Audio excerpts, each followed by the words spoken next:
ఇక గోదావరి భయ గోదావరిగా మారిపోయింది. తెలుగు రాష్ట్రాల్లో గోదావరి ఉగ్ర రూపం దాల్చింది. కొద్ది రోజులుగా ఎడతెరిపి లేకుండా కురుస్తున్న వర్షాలకు వాగులు, వంకలు, జలాశయాలు నిండు కుండలా మారిపోయాయి. గోదావరి, దాని ఉపనదులు పోటెత్తుతున్నాయి. తూర్పు గోదావరి జిల్లాలో దేవీపట్నం మళ్లీ నీట మునిగింది. జనం పెట్టేబేడ సర్దుకునే సమయం కూడా లేదు. నీళ్లలోనే కొందరు బతికేడుస్తుంటే మరికొందరు బతుకు జీవుడా అంటూ తరలిపోతున్నారు.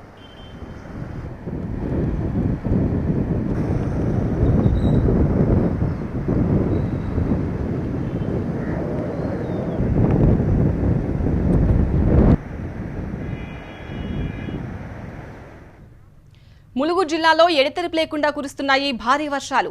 వరద పోటెత్తడంతో గోదావరి ఉగ్రరూపం దాల్చింది. ఏటూరు నాగరం, మంగపేట, వాజేడు మండలాల్లో హై అలర్ట్ ప్రకటించారు. కాళేశ్వరం ప్రాజెక్టు అవుట్ఫ్లోతో దిగువ ప్రాంతాల్లో వరద పెరిగింది. రామన్నగూడెం పుష్కరఘాట్ దగ్గర 9.8 మీటర్లకు చేరుకుంది వరద నీరు. రెండో ప్రమాద హెచ్చరికను కూడా జారీ చేశారు.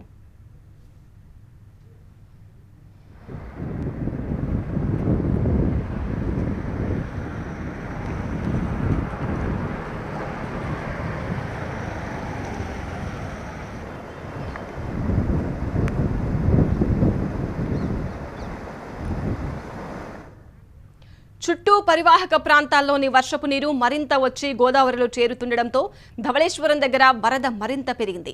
అక్కడ రెండో ప్రమాద హెచ్చరికను జారీ చేశారు. ఈ పరిస్థితుల్లో గోదావరి పరివాహక ప్రాంతాల్లోని 5 మండలాలు ముంపులో చిక్కుకున్నాయి. దేవీపట్నం మండలంలోని ప్రజలను సురక్షిత ప్రాంతాలకు తరలించారు. పోలవరం ప్రాజెక్టు కూడా వరద నీటితో నిండిపోయింది.